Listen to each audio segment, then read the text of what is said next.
At my baby shower, my brother stood up to announce that he had been accepted to Stanford. From that moment on, the party completely transformed into a celebration of his achievement. While I was mopping up frosting from the tile floor, everyone turned my big day into a party for him. I didn't make a fuss, but the next morning my mom found something on the kitchen counter and started screaming. They say a baby shower is a joyous, loving affair, filled with soft colors, delicate decorations, gentle laughter, and people admiring the tiny socks and outfits. That was the image I had in mind as I spent 2 weeks planning everything. I wasn't planning a grand event, just a warm and intimate afternoon that felt completely my own.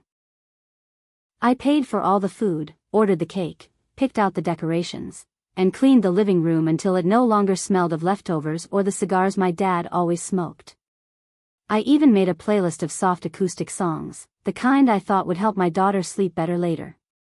When I was 8 months pregnant, I climbed on a chair to hang paper streamers on the windows because there was no one else to help. I did everything in the hope that this time, they would actually be happy for me. At first, they seemed happy. A few family members arrived, holding wrapped presents. My aunt brought a collection of baby books. My cousin gave me a little stuffed fox, saying it reminded him of one I used to hold as a baby. For a few minutes, I could believe that today would be okay. But then my parents stood up in the middle of the crowd. My mother tapped her wine glass with her saucer, cleared her throat, and smiled as if she were about to announce her own pregnancy. My father linked arms with my mother, his eyes shining. I saw Roger standing next to me, tapping his foot, unable to hide his smile. Before cutting the cake, my mother said in her usual flattering tone, "We have a little surprise to share." I realized immediately that this was no longer my moment. Roger stepped forward, holding the letter as if it were a treasure. "I got in," he said brightly. "Stanford, with full acceptance." The room erupted in applause. Some even cheered. My aunt, who had been so excited to meet the baby just minutes before, ran to hug Roger as if she had won the lottery. In a matter of seconds, the atmosphere changed completely. You could feel someone uncorking a bottle of wine labeled "Better News." Everyone was reveling in the moment. My baby shower turned into a college acceptance party in an instant. No one had to say it, the change was not verbal but physical. Chairs clattered on the floor, arranged around Roger. The snack table I had meticulously prepared became a buffet to celebrate him. The cake I had carefully selected was left unattended, as if the reason for our gathering had been forgotten. Then Roger's friends started arriving. They weren't my friends, they were his. Loud teenagers, backpacks still slung over their shoulders, stormed in as if they were the hosts. One yelled, "Where's the party?" Another pulled in a speaker, the music blaring so loud it rattled the windows. The soft playlist I'd built for my son now disappeared under the thumping bass. I was still holding the cup of ginger tea someone had given me, still wearing the light pink mommy-to-be ribbon my cousin had bought for the party. No one paid me any attention. They moved the presents away from the main table to make room for beer and soft drinks. My mother made a vague comment that she would cut the cake later when it was quieter, but then the cake was pushed aside. A 2-liter bottle of soft drink was placed next to it, spilling water on the cake frosting. I grabbed a paper towel to soak up the spilled water on the cake, the frosting spreading across the table. I knelt down to wipe it dry, my belly 8 months pregnant, the frosting still wet on the floor, like a forsaken waiter. Someone walked past me to hug Roger without saying sorry. I stood still for a few seconds, bent over, my hands covered in frosting, inhaling deeply through my nose as they continued to laugh on the other side of the wall. I heard Roger talking about his visit to the dorms, talking about his room preferences. My mother boasted about the tutors they hired to help him reach his potential. The same mother who told me at 16, "College sucks, go work at the supermarket." So I did. I worked a grueling shift, then came home and packaged the packages for my little online store. I did it myself. As the store grew, I didn't ask anyone for help. I paid my own bills, saved every penny, bought the house with my own money. They didn't know I had it, but they thought it was theirs. My mother had said, I'm lucky I stayed home when I was pregnant. It was as if she were doing me a favor, forgetting that I had paid the mortgage, the utilities, and part of Roger's tutoring fees last year. The images were still clear in my mind as I stood up slowly, a dirty tissue in my hand. I looked around the room. The decorations were ugly. I'd taken down my baby's nameplate to make room for a handwritten congratulatory sign for Roger. I didn't cry, I didn't scream. I went into the kitchen, washed my hands and dried them on a kitchen towel, then went upstairs and closed the door. I sat down on the bed, my back aching, my legs swollen, my mind clear. The music was pounding like a heartbeat that didn't belong to me. I opened my phone and pulled up the folder I'd been quietly organizing for weeks. I didn't argue, but I didn't forget. I used to think we were fair when we were kids, like two kids fighting the rain under a leaky roof. But looking back, I can see the difference. It was the little things. I was 6, Roger was 4, he threw my favorite doll into the fireplace. I cried for an hour. Mom said it was my fault for leaving it where he could reach it. I argued and got sent to my room. Roger got dessert that day and I didn't. In 3rd grade, I won 2nd place in a spelling bee. I came home happy, holding a ribbon that felt like gold. Dad looked at me and said, "Just 2nd place. Try again next year." Roger got a participation medal in soccer, and I got a B in 8th grade math. Dad said, "At least you tried."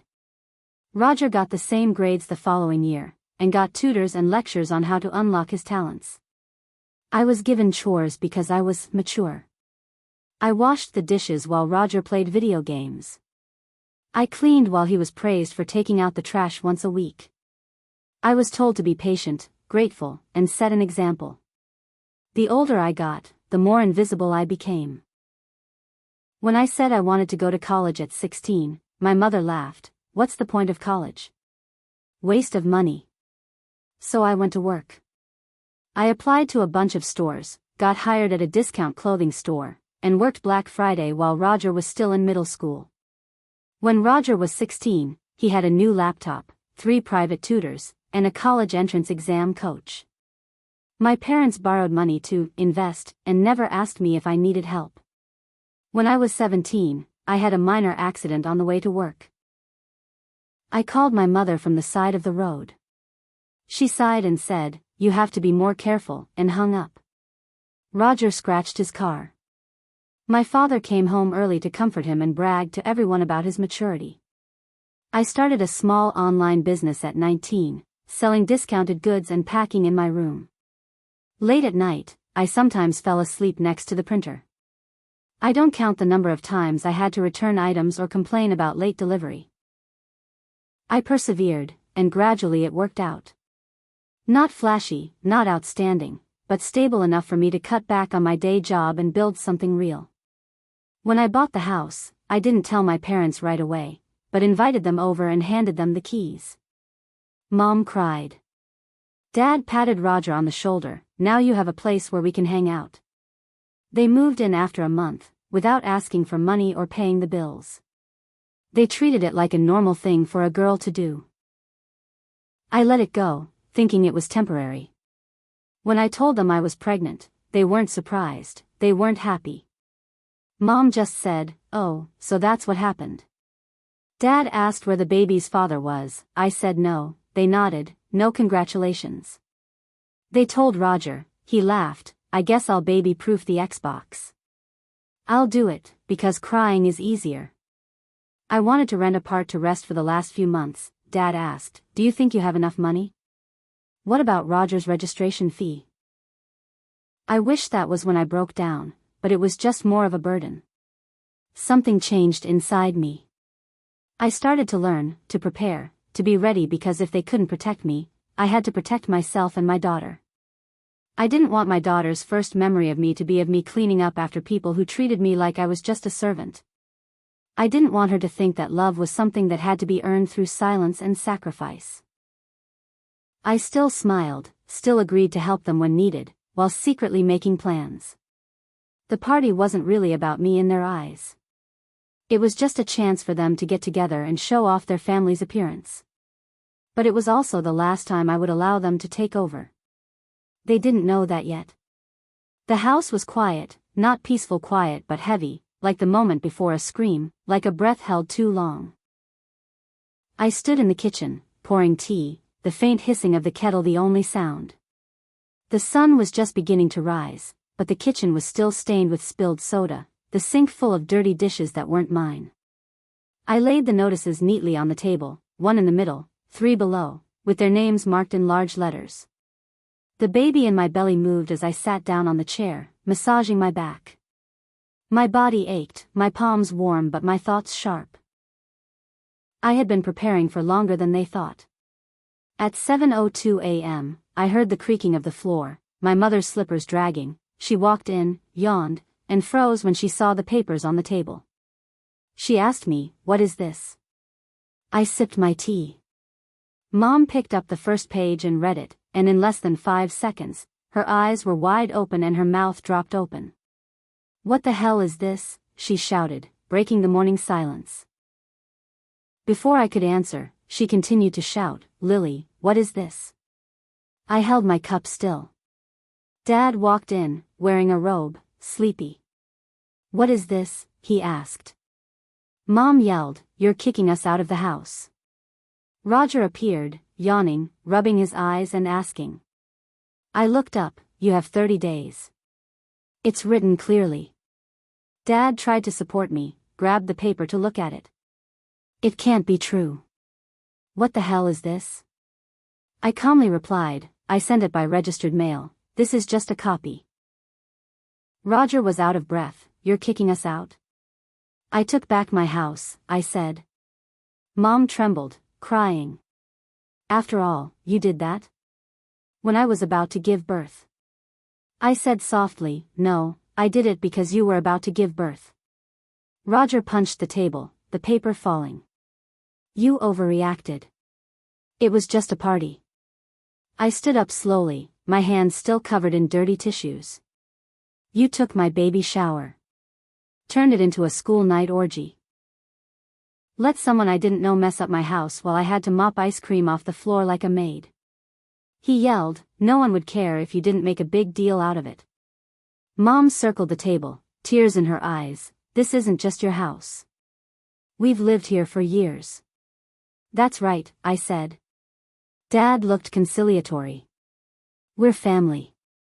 This is just a rash emotion. I don't really want to kick us out." I looked at him, "No. You trick me into thinking I'm overreacting and then pretend you're in control of my house and my life." Mom blushed, her face was about to explode, ungrateful. "You think you're better than us just because of your online business. We raised you, sacrificed for you." I smiled slightly, sighed incredibly. Sacrificed me for Roger every time. When I wanted to go to college, Dad said it was a waste. When Roger wanted to, they paid for tutoring. I worked the night shift, they told me not to criticize. When Roger got a job, Dad told him to take responsibility. I bought a house to pay off my debt. They still said it was a gift. Roger banged his chair, "I've been waiting to do this for a long time. When did you plan to fire us?" I said, "Yes. I did." Roger looked at me like a knife. "You fired the whole family because of one wild party? That's not fair." I said, "It wasn't all at once, it was a series of moments over many years. That party was just a highlight." Mom sat there crying like a soap opera actress. "How do we live? Where do we go? What will people expect?" I said, "Not my concern." She screamed, "You can't throw my parents out on the street." I said, "I have every right to do that, and I'm doing it." She looked down at the paper in her hand and muttered, "It's not legal." I pulled out the papers, the evidence, the mailing receipts. "Set them in front of me." "That's right," I said, letting Roger throw the papers on the floor. "Don't you have a heart?" he said. "No," I said. "I'm protecting my family." The house was quiet again, but not heavy this time.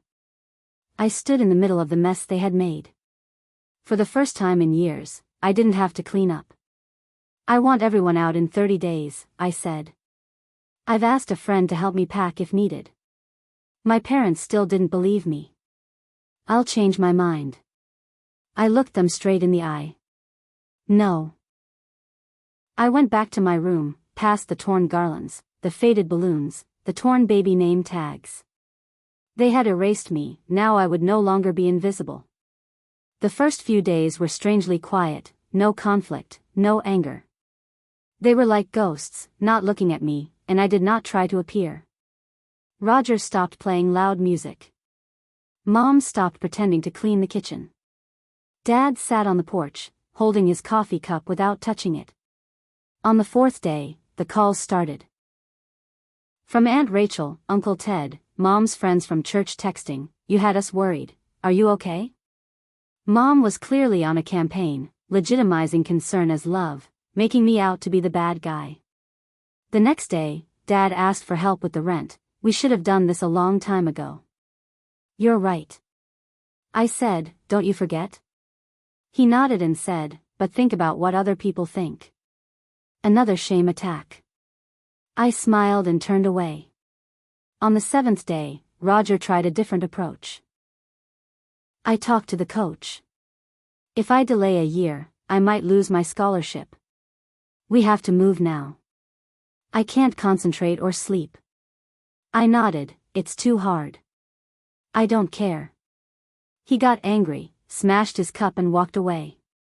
On the 10th, I received a call from a partner. Someone sent an anonymous email saying that your mental state is unstable and you can't manage after giving birth. I felt nauseous but kept calm, compared the content, and found it was exactly the same as the letter my mother had sent. I didn't reply, and forwarded it to my lawyer. On the 12th, my mother stopped me in the hallway. "You think you're strong, but after giving birth, you're tired. Let's see how long you can last." I looked straight at her. "I know I don't need you." On the 16th, the police delivered the lawsuit letter. Dad read it and punched the wall. They thought I would withdraw when the lawsuit was officially filed. I refused. On the 21st, Mom cried loudly in the living room, recounting her upbringing and raising me. I put on noise-canceling headphones and updated the baby list. On the 25th, Roger brought his girlfriend home and said loudly in the kitchen, "She's crazy and will ruin her future." I went into the room and said to his friend privately, "You helped ruin my baby shower, so leave." I wrote down the names of everyone under the drinking age that night and filed a police report with my friend's name attached. She turned pale and left quietly. On the 28th, they started packing. The furniture crept down the hallway. I didn't smile, didn't look satisfied. By the 30th, the house was almost empty. My father didn't say anything as he left, didn't look back. My mother stood in the door, her eyes red. "You'll regret it," she whispered. I looked back. Family is forever, that's why I built a family worth living in. Roger was the last to leave. Standing in the doorway, backpack slung over one shoulder, "You're lucky. Without you, there's no one to blame." I said, "Maybe I'll finally have peace." The door closed. Silence. Not aching, not tense, but gentle, free. I stood in the middle of the living room. The space felt larger without their stuff, brighter, like a weight had been lifted. I went into the nursery, opened the closet door, folded a few little shirts, and placed the soft pink blanket in the crib. Outside, the wind blew gently through the trees. I sat down, my hands on my stomach. For the first time in my life, I felt truly safe. Not because of someone else, but because of me.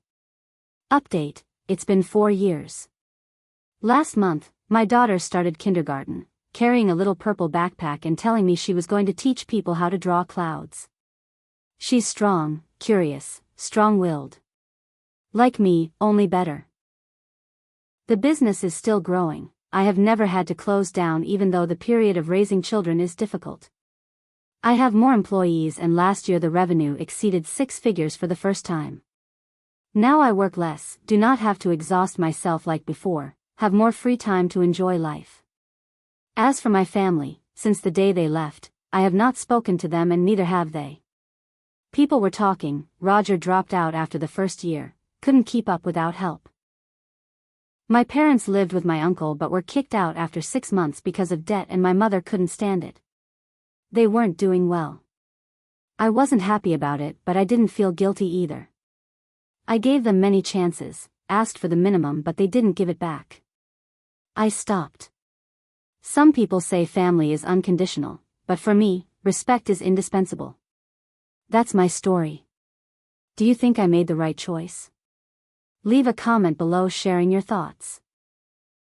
If you find this story meaningful and want to hear more stories like this, don't forget to subscribe to the channel and turn on notifications so you don't miss my latest videos. Thank you so much for joining me.